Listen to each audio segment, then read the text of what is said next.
My name is Clara Holloway, and I am 32 years old.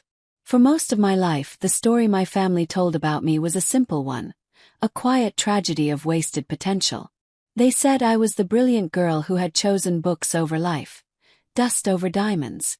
But they never could have imagined that the one thing they scorned, my useless education, would one day become the key that unlocked not only a fortune, but the truth of who I really was. It was a truth delivered in a dead language, a puzzle left by a dead man, and it led to the sweetest, most unexpected victory I could ever have conceived. Before I dive into the story of how a dead language brought my family to its knees and, in a strange way, brought me back to life, I want to connect with all of you watching. Let me know in the comments where you're tuning in from today. It's incredible to think of these stories reaching every corner of the world. And if you've ever felt underestimated or had a passion dismissed by the people who were supposed to support you, hit that like button so I know I'm not alone. For all the new viewers, make sure you subscribe because this channel is a place for stories just like this one. My family, the Holloways, operated on a very specific kind of currency: status. It was the air they breathed, the food they ate. My mother, Genevieve, was the high priestess of this religion. Her life was a carefully curated exhibition of social success, measured in dinner party invitations, charity board memberships, and the perceived envy of her peers. My father, Richard, was her quiet acolyte, a man whose spine seemed to have been surgically replaced with a desire for a peaceful life, which in our house meant complete deference to my mother's will. And then there was my brother, Thomas. Thomas was the golden son, the living proof of the Holloway method's success. He was 2 years older than me, handsome in a sharp, unforgiving way, with a Cambridge degree in economics that my mother brandished like a royal scepter. He worked in the city, in a world of glass towers and aggressive numbers, and every promotion, every bonus, was a victory for the entire family. And then there was me. I was the anomaly, the glitch in the grand design. I was quiet where they were loud, contemplative where they were assertive. My passion wasn't for stock markets or social ladders, but for the silent, echoing worlds of the past. I loved the structure of Latin, the sweeping tragedy of Greek epics, the intricate logic of ancient philosophy. When it came time for university, I didn't apply for law or economics. I applied to study classics. The day my acceptance letter came from a respectable, if not quite Cambridge-level university, the silence in our drawing room was heavier than any argument. My mother picked up the letter, holding it by the corner as if it were contaminated. "Classics, Clara. What on earth for? Are you planning to become a very well-read tour guide?" Thomas had smirked from behind his newspaper. "Maybe she can teach the local book club how to say, carpe diem properly." I felt a familiar hot flush of shame creep up my neck, a sensation that would become the background radiation of my life for the next decade. I remember one particular summer afternoon when I was about 12. I had just won a regional prize for a Latin declamation contest. I had practiced for weeks, my tongue stumbling and then soaring over the syllables of Cicero's orations. I came home clutching a small, heavy medal, my heart thrumming with a rare and brilliant pride. I found my parents in the garden, hosting an impromptu party. It turned out that on the same day, Thomas had won a county-level mathematics competition. A trestle table was laden with champagne bottles and a large cake that read, "Congratulations to our future genius." People were patting Thomas on the back, ruffling his hair. I walked over to my mother, holding out my medal. "Look, Mother. I won." She glanced down at it, her smile barely faltering. "Oh, that's lovely, dear. How quaint." She took it from me and placed it on a side table, next to a bowl of nuts, where it was quickly obscured by a discarded napkin. "Darling," she said, her voice dropping to a conspiratorial whisper, "no one wants to hear about dead languages right now. It's a bit dreary. Go and tell your Uncle Robert about Thomas's trophy. He's thinking of setting up a trust fund." I spent the rest of the party in my room, the resonant Latin phrases echoing in my head, feeling like I was speaking a language no one in my own world cared to understand. This pattern calcified as we grew older. My life and its small achievements were a source of mild embarrassment, while Thomas's were cause for family-wide celebration. A few years later, The months leading up to Thomas's Cambridge interview were a blur of frenetic activity. The house was a command center dedicated to a single mission. Tutors came and went, new suits were purchased, practice interviews were held over dinner, with my father playing the role of a stern admissions officer. The entire family's emotional state hung on his performance. My own university interview was a footnote in the family calendar. It was scheduled for a Tuesday in a city 2 hours away. When I mentioned needing a ride to the station, my mother had waved a dismissive hand. "Oh, Clara, you're a big girl now. The train is perfectly simple. We're all frightfully busy with Thomas's final prep." I ended up taking 2 buses and a train by myself, arriving flustered and windswept. I ate a sandwich alone in a cold station cafe before going in. When my acceptance letter arrived a few weeks later, I found it sitting on the hall table, already opened. My mother saw me looking at it and said, without even a hint of warmth, "Well, it's a university, I suppose. At least you'll be out of the house for a few years." The ultimate distillation of my family's values occurred at a dinner party shortly after I'd begun my postgraduate studies. Thomas was deep in a heated rivalry with a colleague named Julian Davenport, and this particular evening was an attempt to impress a senior partner from his firm. Julian was there, an unwelcome but necessary guest. He was everything Thomas aspired to be, but with an effortless grace that Thomas, for all his effort, could never quite replicate. He had the same Cambridge pedigree, but his confidence was quieter, his intellect seemingly less of a performance. They were talking about market volatility, and in a moment of reckless bravery, I chimed in.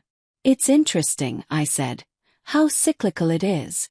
There are Roman accounts of grain market manipulation under Diocletian that use almost the same principles of creating artificial scarcity." For a brief, intoxicating second, Julian Davenport's gaze flickered towards me with genuine interest. His brow furrowed slightly. "Really? I hadn't considered." But before he could finish, my mother's voice sliced through the air like a guillotine. "Clara dear, the men are talking business. You wouldn't want to bore them.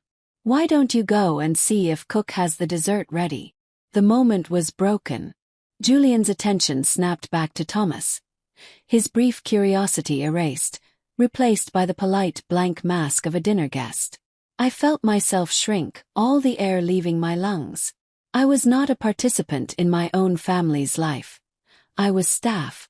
My graduation was the sad, predictable culmination of it all. I remembered the lavish dinner at a private London club they had thrown for Thomas, complete with toasts and gifts and endless praise.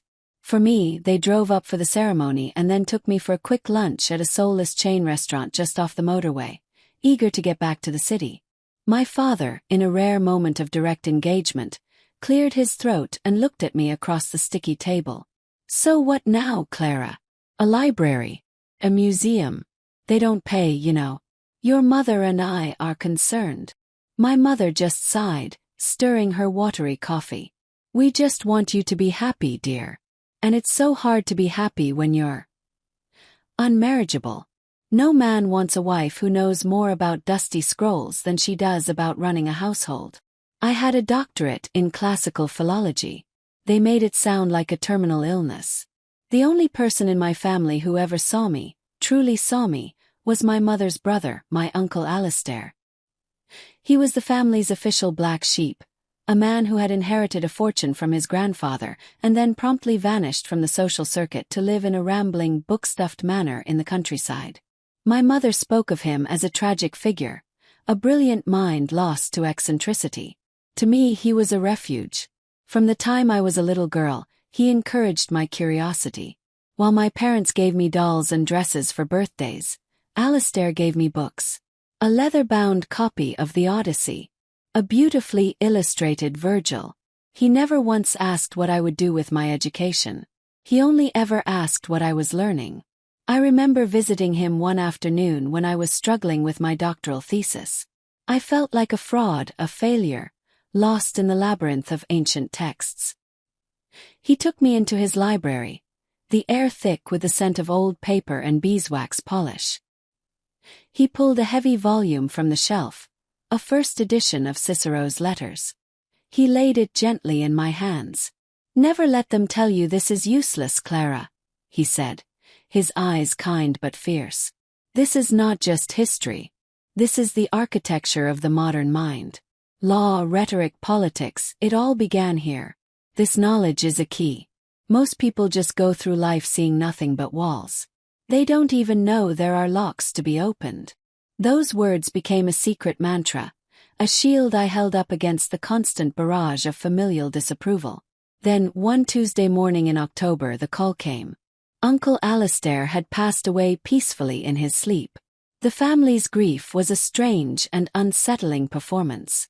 My mother wept into a silk handkerchief, but her tears seemed to be for the social inconvenience of it all.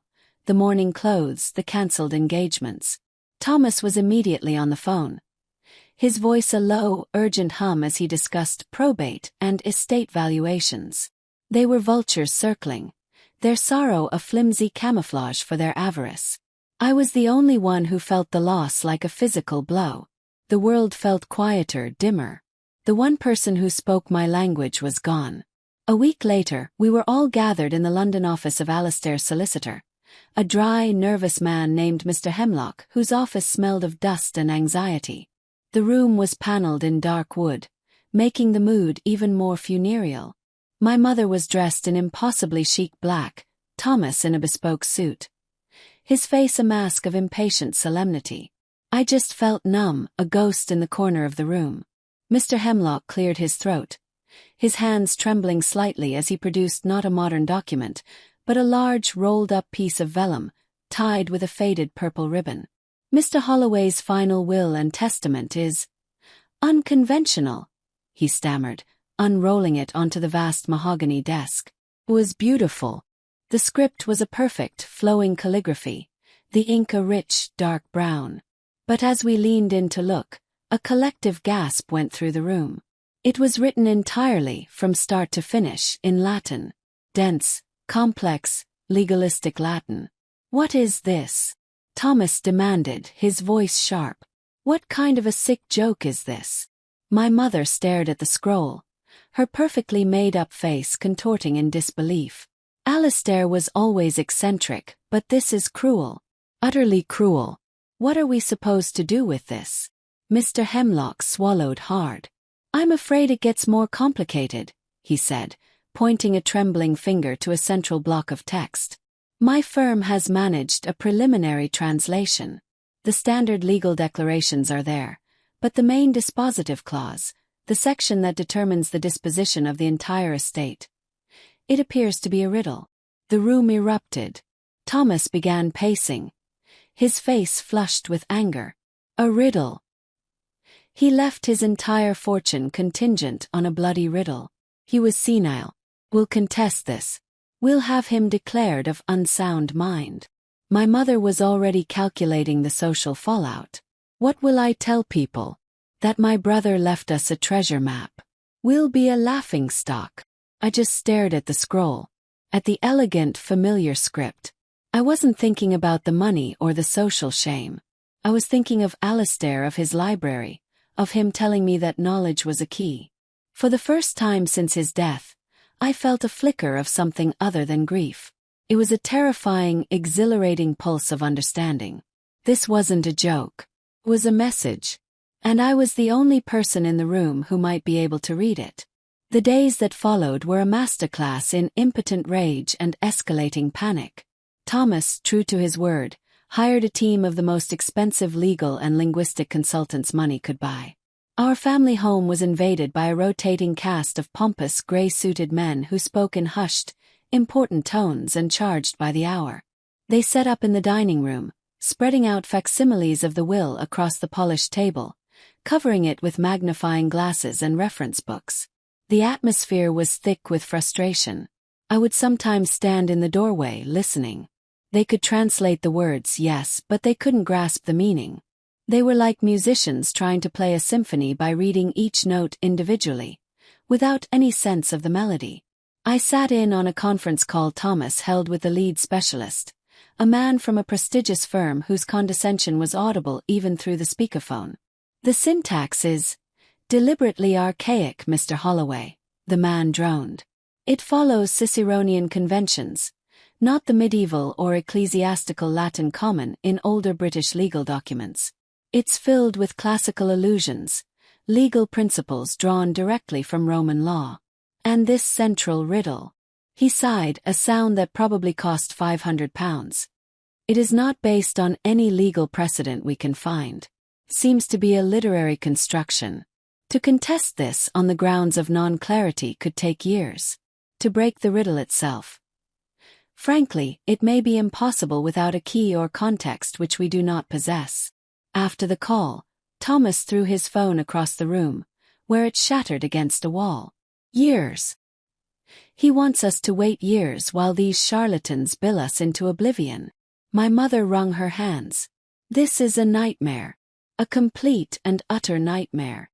They were trapped, hoisted by their own petard of hiring expensive experts, who were utterly useless in the face of true specialized knowledge. In the midst of this chaos, Thomas made a desperate move. He invited Julian Davenport over for dinner. I think his initial plan was to casually pick Julian's brain, to see if his famously sharp mind could see an angle the hired guns had missed. Or maybe it was just a power play, a way to show that even in crisis, he still moved in elevated circles. Julian arrived, an island of calm in our sea of domestic turmoil. He listened patiently as Thomas laid out the whole absurd situation. Julian's expression was one of polite, academic interest, the kind one might show when looking at a particularly strange insect under glass. He saw me hovering in the doorway, clutching a mug of tea, and nodded a curt acknowledgement. Later, as Thomas was on the phone with one of the lawyers, Julian wandered into the hall where I was looking at a high-resolution photo of the will on my tablet. "Quite the puzzle your uncle left you," he said. His tone wasn't unkind, but it was layered with the detached amusement of someone observing a problem that was beneath him. "I'm just looking at the phrasing," I murmured, tracing a line of script with my finger. "The use of the subjunctive here is very specific." Julian gave a small, almost imperceptible smile. "Fascinating. Still, probably best to leave the patterns to the experts, wouldn't you say?" That single, casual sentence landed like a punch. Leave it to the experts. He, Cambridge-educated Julian, was an expert. The expensive lawyers were experts. I, with my quaint degree and my dusty books, was a hobbyist, a dilettante playing at scholarship. All the years of dismissal, of being told my passion was a frivolous waste of time, coalesced into a single crushing moment of self-doubt. They were right. My mother, Thomas, this brilliant, handsome man who looked at me as if I were a piece of furniture. They were all right. What was I thinking? My life's work was a parlor trick. A useless, antiquated hobby. I felt a familiar, cold despair begin to seep into my bones. I was a lost cause, just as they'd always said. I retreated to my room, the tablet still glowing in my hands.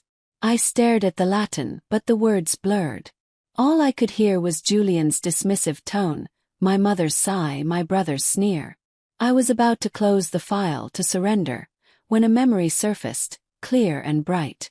It was Uncle Alistair in his library. His hand on that old copy of Cicero. Asterisk, this knowledge is a key. Most people just go through life seeing nothing but walls. They don't even know there are locks to be opened. Asterisk, a hot wave of anger, fierce and cleansing, washed away the despair. Anger at them, at their willful ignorance, their smug certainty. But most of all, anger at myself for almost believing them. This wasn't just a puzzle. This was a test. Alistair had left the key to his entire world, his entire legacy, in my hands, and I was about to let it be melted down by fools because I was afraid of what they thought of me. No more. I walked back downstairs. The house was quiet. Thomas and Julian had gone out. My parents were in the sitting room, nursing glasses of sherry and their own misery. I walked into the dining room, where the facsimiles of the will were still laid out like a battlefield map. I stood at the head of the table. "I want to work on this," I said. My voice was quiet, but it didn't tremble. "I want all the notes from the consultants, and I need to work in here alone." My mother looked up, her expression weary. "Clara, please.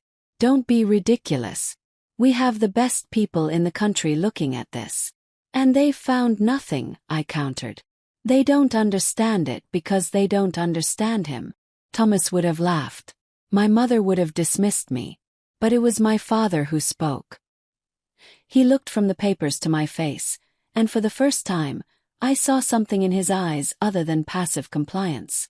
Maybe it was a flicker of paternal pride, or maybe just the desperation of a man out of options. "Oh, for heaven's sake, Genevieve," he said, his voice surprisingly firm. "Let her have a look. What harm can it do now?" My mother, too shocked by his assertiveness to argue, simply stared. It was all the permission I needed. I closed the dining room doors, the solid click of the latch sounding like the beginning of a war. I worked for 3 days and 3 nights, fueled by black coffee and a righteous fury I hadn't known I possessed. The dining room became my sanctuary and my command center. I pinned copies of the will to a large corkboard, color-coding phrases, cross-referencing vocabulary against Alistair's own annotated dictionaries which I had brought back from his house after the funeral. The lawyers had been looking for a legal document. I was looking for a piece of literature. They saw obstacles, I saw illusions. They were trying to pick a lock. I was looking for the man who had designed it. The first breakthrough came on the second night. There was a peculiar phrase, "In ruinis spem novi Troii vidit," "Sees in the ruins the hope of a new Troy." The lawyers had dismissed it as poetic flourish. But I knew Alistair's obsession with Virgil. It was a direct reference to the Aeneid, to Aeneas fleeing a burning Troy to found a new civilization in Italy, the foundation of Rome. It wasn't just poetry. It was a statement of purpose. Legacy wasn't about preserving what was, but about building something new from the ashes of the old. He wasn't just talking about money. He was talking about the continuation of an ideal. The second key was a piece of obscure Roman property law Alistair and I had once debated over a long summer afternoon. Usicapio, the concept of acquiring ownership of something through long, uninterrupted use. The will contained a line about the true heir being one who has long held its treasures in their hands, not for their worth but for their weight. The consultants had interpreted this literally, searching for someone who had handled Alistair's antiques. It was a classic misdirection. The treasures weren't silver or paintings. They were the books, the knowledge, the ideas. I was the only one who had spent years holding those treasures, understanding their intellectual weight, not their monetary value. Slowly, piece by agonizing piece, it all began to fit. The legalisms, the literary flair, the personal philosophy. It was a tapestry woven from his very soul, and the pattern was finally becoming clear. On the third morning, as the sun streamed through the dining room windows, I saw it. The final, elegant solution. The riddle wasn't a question to be answered. It was a description to be matched. I sat back in my chair, exhausted but electric with a triumphant clarity. I knew what to do. Called a meeting. Not in our house, but at Alistair's estate, in his library. I requested the presence of my parents, Thomas, Mr. Hemlock, and the lead legal consultant. And on a whim born of pure, unadulterated defiance, I had Mr. Hemlock extend an invitation to Julian Davenport, framing it as a final review of our legal position before commencing litigation. They all assembled, looking grim and impatient. The library was just as I remembered it, a cathedral of knowledge, the air smelling of leather and wisdom. My family looked out of place, their sharp city clothes a harsh contrast to the warm, worn comfort of the room. Thomas was whispering angrily to the consultant. Julian stood slightly apart, his arms crossed, his expression a careful, unreadable neutral. I stood before them, a flip chart beside me where I had written out the central clause of the will. I felt a strange calm settle over me. I was no longer the shrinking, apologetic Clara. In this room, surrounded by Alistair's books, I was the expert. "Thank you all for coming," I began, my voice clear and steady. "For the past few weeks, we have been operating under a misapprehension. We have been trying to solve a puzzle, when we should have been reading a letter from a man we all knew. I started by translating the text, my voice filling the silent room. I didn't just give the English equivalent. I explained the choice of words, the grammatical structures, the echoes of Horace and Cicero. I saw the lead consultant's jaw tighten, a muscle twitching in his cheek. Mr. Hemlock was scribbling furious notes. My parents and Thomas just stared, baffled. Then I got to the heart of it. "This is the dispositive clause," I said, tapping the flip chart. "Asterisk hereditas mea non in arca sed in animo inveniatur. Ad illum vel illum pertiniat, que sit divisus veris esse sapientium, non orum. Cedo omnia mea ei, que fundamenta nostrae civitatis intelligit et in ruinis spem novi Troii vidit, asterisk." I looked around the room. The accepted translation has been roughly, "My inheritance is to be found not in a chest but in the soul. Let it belong to him or her who knows that true riches are wisdom, not gold. I cede all my possessions to the one who understands the foundations of our civilization and sees in the ruins the hope of a new Troy." I paused, letting the words hang in the air. Julian's eyes were fixed on me. His earlier detachment completely gone, replaced by an intense, focused attention. "This has been interpreted as a set of vague, unenforceable conditions," I continued. "But it is not. It is a description. A specific, legal, and binding description of the heir. Let's break it down." I walked them through it. The soul, not the bank vault.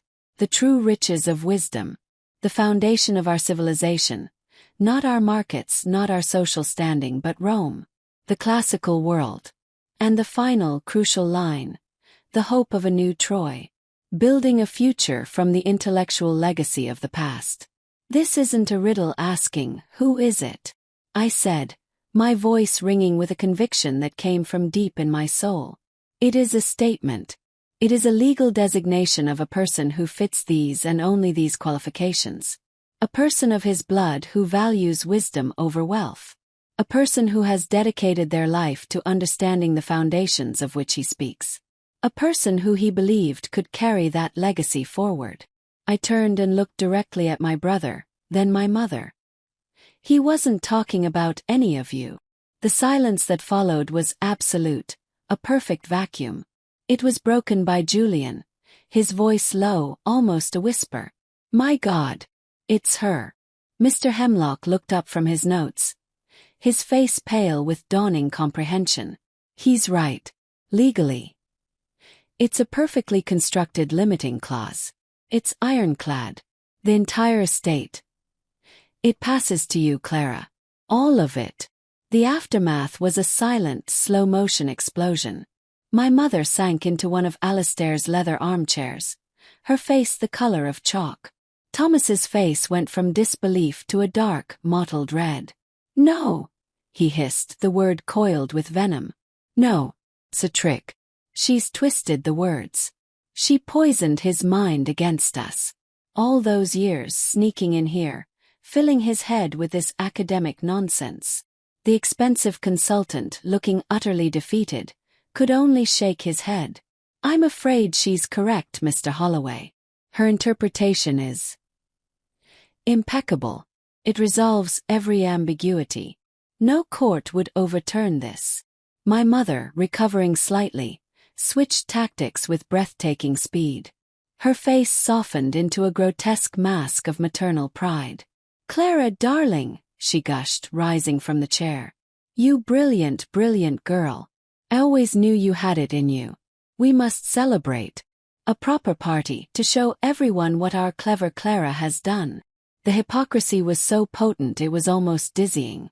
I looked at her, at the desperate, grasping need in her eyes, and for the first time, I felt nothing but a cool, distant pity. "No, Mother," I said, my voice quiet but unyielding. "I don't think so." The word, so simple, so final, stopped her in her tracks. But it was Julian who truly anchored me in that moment. He walked over to me, completely ignoring the family drama unfolding around us. He looked at me, and the respect in his eyes was so profound, so genuine, it was like a physical touch. "That wasn't just translation," he said, his voice low and meant only for me. "That was Interpretation on a level I've never seen. You didn't just read the words. You understood the man.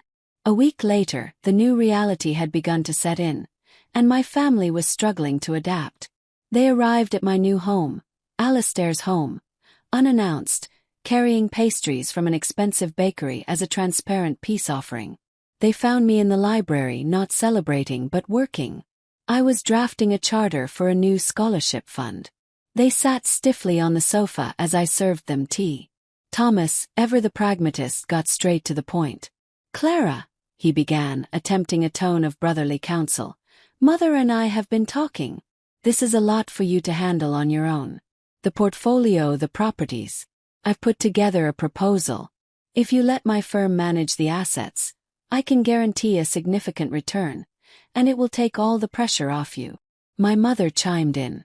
"It's the sensible thing to do, dear. Keep it in the family." It was the boundary test. The moment they tried to reclaim control, to reduce my victory to a set of numbers they could manage. I took a calm sip of my tea before answering.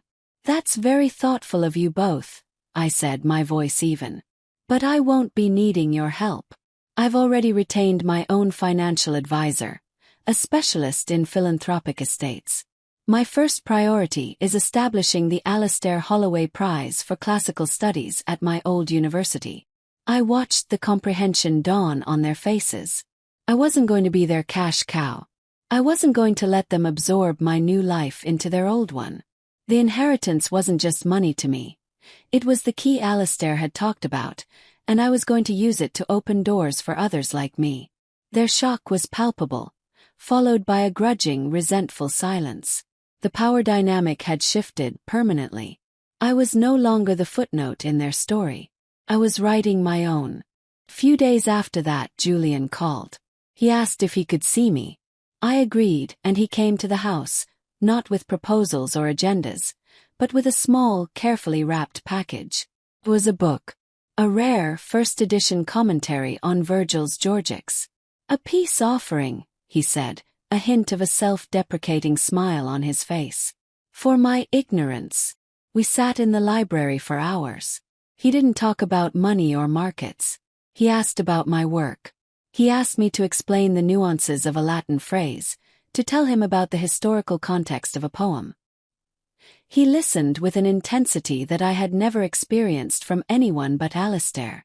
In that proud, brilliant, Cambridge-educated man, I saw an act of true intellectual humility, a willingness to admit what he did not know. And in that admission, in that shared moment of curiosity and respect, something new and hopeful began to blossom.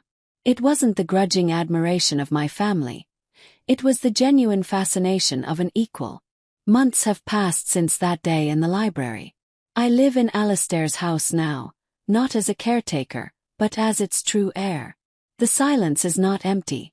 It's filled with the quiet companionship of thousands of books and the satisfying work of building a legacy.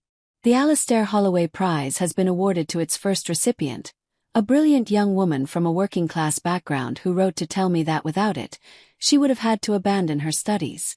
My relationship with my family is polite, distant. They visit occasionally on my terms. They are more subdued now, their attempts to reconnect clumsy and transparently motivated by my new status. I am gracious, but I am no longer accommodating. The change in them isn't a miraculous conversion. It's an adjustment to a new balance of power, and perhaps that's the most I can ever expect. Julian and I are building something new, too. Our evenings are often spent here in this library, debating a line of Horace or tracing the influence of a Greek philosopher on modern thought. He sees my mind not as an oddity, but as the most essential part of me. He is no longer just my brother's rival. He has become my partner, my intellectual companion, my friend. Looking back, I realize my family gave me an unintended gift. By underestimating me so profoundly, they forced me to find my worth entirely on my own terms. They saw my passion as a weakness, a dead end. They never understood that it was a key, just as Alistair said. It was a key to a fortune, yes, but more importantly it was the key to my own life, a life they could never have imagined for me, a life of purpose, independence, and quiet, unassailable strength. The greatest lesson I've learned is that your value is not a reflection in someone else's eyes. It is a fire you tend within yourself. Sometimes being underestimated isn't a curse. It's a superpower. It allows you to grow in the shadows, to become strong and brilliant without anyone noticing, until the day comes when you are ready to step into the light and show them all exactly who you are. I want to thank you for listening to my story today. It's not always easy to share these parts of ourselves, but I believe in the power of it. Now I want to hear from you. Have you ever had a skill or a passion that others dismissed, only to have it become a source of strength for you later on? Share your story in the comments below. Let's create a community that celebrates every kind of knowledge. Don't forget to like this video if my story resonated with you, and please subscribe for more stories of vindication and self-discovery. Thank you for joining me on this journey. Remember that family is defined by love and respect, not just by blood.